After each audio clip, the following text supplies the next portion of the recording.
It's my feel-good breakfast show. Welcome back as we take a turn towards our oceans. In fact, our entire planet and the ecosystem we are a big part of. Our seas dominate global weather patterns, we know this, and the climate crisis is causing profound and damaging changes to it. Now, according to reports, oceans were the hottest ever recorded, ever, in 2022. Now, did you know that our oceans absorbed about 10 zettajoules more heat in 2022 than they did the previous year?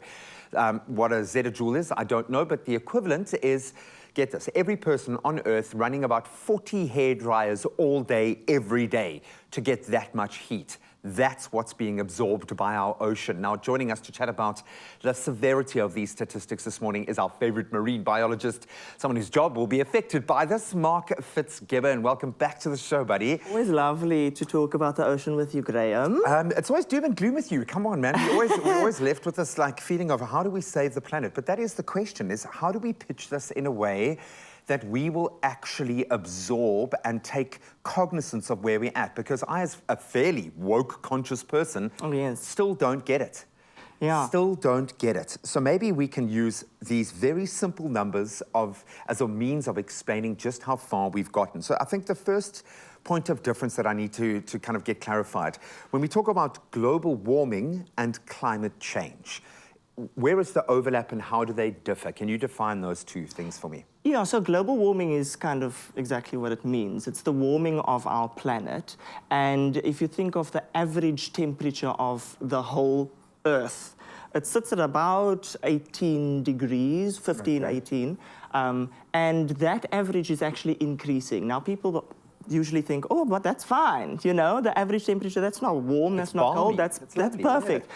But a change in about 1 or 2 degrees is actually quite massive in terms of a global, temperature.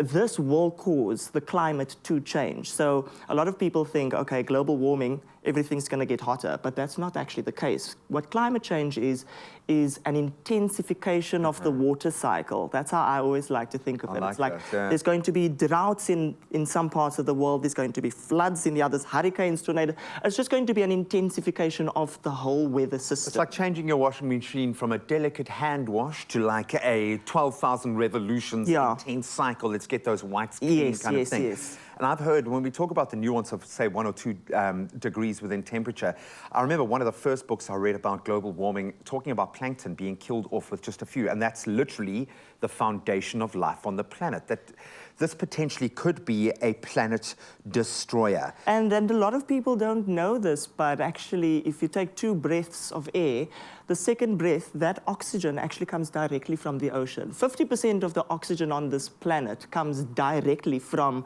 phytoplankton and all of those algae. We're pushing so hard for the green spaces. What about the blue? Yes. Sylvia, no green, no blue. How do we know this? How do we test a global temperature? How do we get these measurements? So there's a lot of ways in which scientists are testing rising sea temperatures, rising sea levels. They use, they've got like ships, research ships that go out and actually go into the ocean and put very expensive, I'm sure. meters and thermometers and all of the other scientific equipment into the water. They also have buoys, the floating buoys, not the immature men buoys, but a few of those we can throw out there as well. It's fun. Constant monitoring of the temperatures, and then also satellites, which is quite recent now. In the last 50 years, we've been using a lot of satellites to actually, take pictures, see what's happening to coastlines, and also in certain ways, get temperature readings. And it was quite weird. I mean, during that COVID period, we all saw that immediate transformation of those spaces. The photos, the telegraphic view of a lot of these places changed so dramatically when the human influence was taken out. Just for a matter of weeks, we saw a difference. So we can do something about this. I want to know more about greenhouse gases, so you can think about that. We're going to continue our discussion around climate change and global warming in a moment. It's my feel-good breakfast show. Welcome back to your Feel Good Kickstart to a brand new day. We are back with marine biologist Mark Fitzgibbon to continue our conversation on how the ever-increasing ocean temperatures will impact all of us, and it will, and what we need to do to drive change. Now, to reinforce this notion, more than 90% of the excess heat trapped by greenhouse gas emissions is absorbed into our oceans, and sea surface temperatures also leads to a supercharge in extreme weather conditions. We've experienced this in spades over the last few years. We're going to find out a bit more from Mark right now. Can you please explain to us, before we get into the changes that are happening, how does the greenhouse effect work? So you spoke about greenhouse emissions, and if you've ever stepped into a greenhouse, you know what a greenhouse is. It's those fabulous little glass homes that you put plants in, and you kind of walk in there and it's humid and hot. Muggy, because all of that sun, all of that heat energy comes into the greenhouse and gets trapped. And can't get out. And can't get out. So greenhouse gases like water vapor, carbon dioxide, ozone, nitrous oxide, and the rest, they are essentially creating this greenhouse, which bubble, is Earth, this bubble. Now, don't get me wrong, they are very, very needed. Greenhouse gases helps keep the good stuff in, it keeps our planet comfortable for us, for life. But what we've been doing over the past few hundred years with industry is we've increased the amount of, especially carbon dioxide and other forms of greenhouse gases, which has started to increase the temperature of the planet faster than it already should be going. And this is only speeding up, and as a result now, as you've touched on, we are seeing the extreme pendulum swing of the weather. I mean, recorded temperatures, we think it's about the heat, but we saw a temperature in Russia now, minus 50+ degrees. Yeah. Mind-blowing. As a result of these changes, we are seeing the ice sheets, the loss of Greenland, Antarctica's ice sheets starting to melt. What happens when this now impacts the globe? Because surely one ice sheet is a massive volume. We're going to see the oceans rising. We are, and we've already seen it happening.